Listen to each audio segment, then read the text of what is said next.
Kemenkeu siapkan 266 triliun untuk gaji PNS 2022. Kementerian Keuangan menyiapkan senilai 266,41 triliun untuk pembayaran gaji dan tunjangan kinerja pegawai negeri sipil atau PNS. Alokasi anggaran tersebut masuk dalam Rancangan Anggaran Pendapatan dan Belanja Negara (RAPBN) 2022. Hal tersebut tercantum dalam buku nota keuangan 2022. Pada tahun 2022, anggaran untuk belanja pegawai dialokasikan sebesar 266,413 miliar.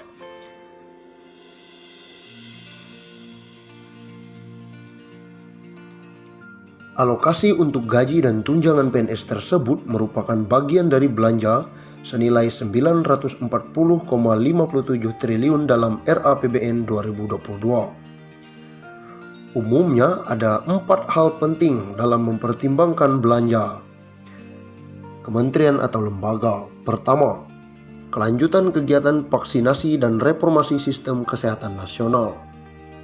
Kedua, kelanjutan program bantuan sosial diantaranya kartu sembako, penerima bantuan iuran, jaminan kesehatan, dan KIP kuliah serta mendukung reformasi perlindungan sosial secara bertahap dan terukur. Ketiga, pendanaan proyek multi-year dan penyelesaian proyek strategis nasional. Lalu yang keempat, perihal kebijakan pemberian tunjangan hari raya kepada PNS tahun 2022. Selain belanja pegawai, belanja kementerian atau lembaga juga digunakan untuk belanja barang sebesar 336,03 triliun dan belanja modal sebesar 196,60 triliun. Pemerintah juga menyiapkan belanja bantuan sosial yang disalurkan melalui kementerian atau lembaga senilai 141,51 triliun.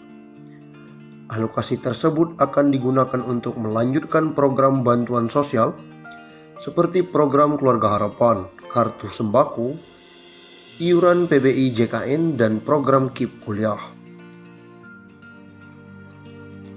Pemerintah juga akan melakukan program Indonesia Pintar, bantuan asistensi lanjut usia, bantuan disabilitas, serta bansos penanggulangan bencana. Dalam rangka meningkatkan tingkat perekonomian dan kesejahteraan masyarakat miskin, pemerintah memberikan bantuan sosial kepada masyarakat miskin melalui berbagai program. Bunyi informasi tersebut. Sebagai informasi, belanja kementerian atau lembaga bersumber dari rupiah murni senilai 788,8 triliun dan non-rupiah murni 151,8 triliun.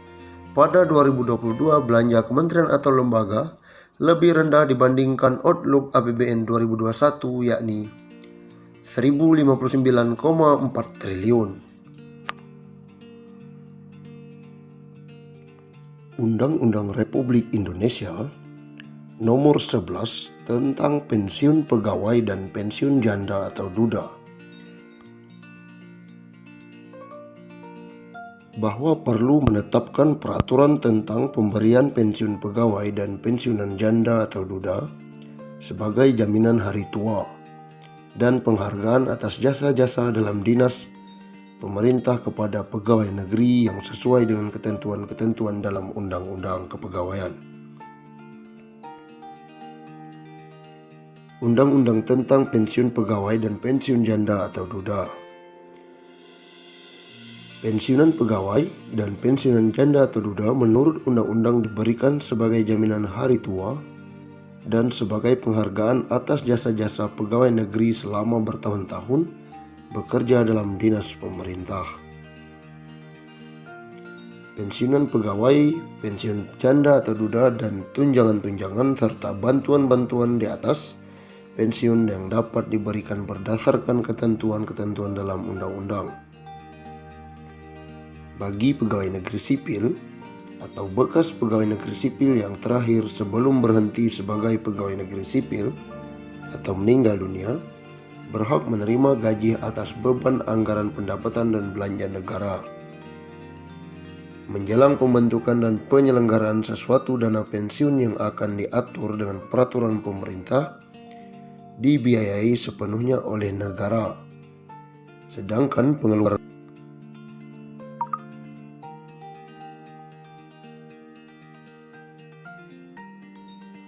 akan diatur dengan peraturan pemerintah dan dibiayai sepenuhnya oleh negara. Bagi pegawai negeri atau bekas pegawai negeri yang tidak termasuk di atas, dibiayai oleh dana pensiun yang dibentuk dengan penyelenggaraan yang diatur peraturan pemerintah.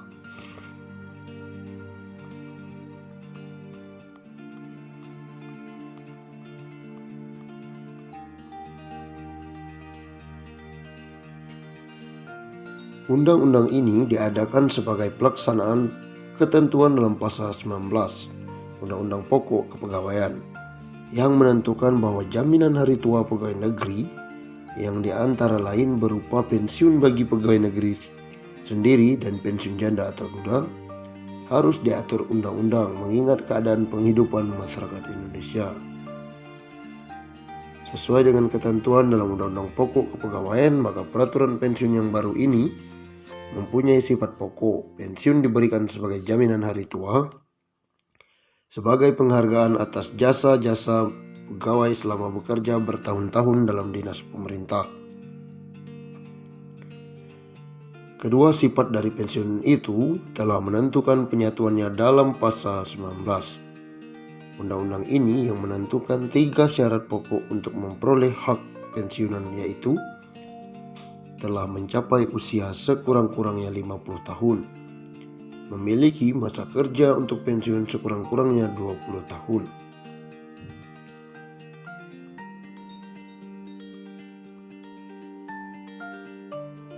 Golongan-golongan pegawai yang termasuk dalam arti pegawai negeri menurut pasal pertama, pegawai negeri sipil pusat, yang kedua, pegawai daerah otonom, yang ketiga, pegawai perusahaan atau bank negara, yang memiliki ketiga unsur kepegawaian termaksud dalam Undang-Undang Pokok Kepegawaian.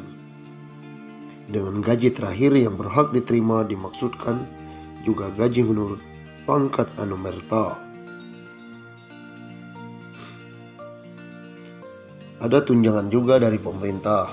Yang dimaksud dengan tunjangan umum dan bantuan umum ialah tunjangan untuk bantuan yang pemberiannya tidak tergantung dari jabatan atau pekerjaan pegawai negeri, melainkan diberikan dalam rangka kesejahteraan jaminan sosial pegawai negeri.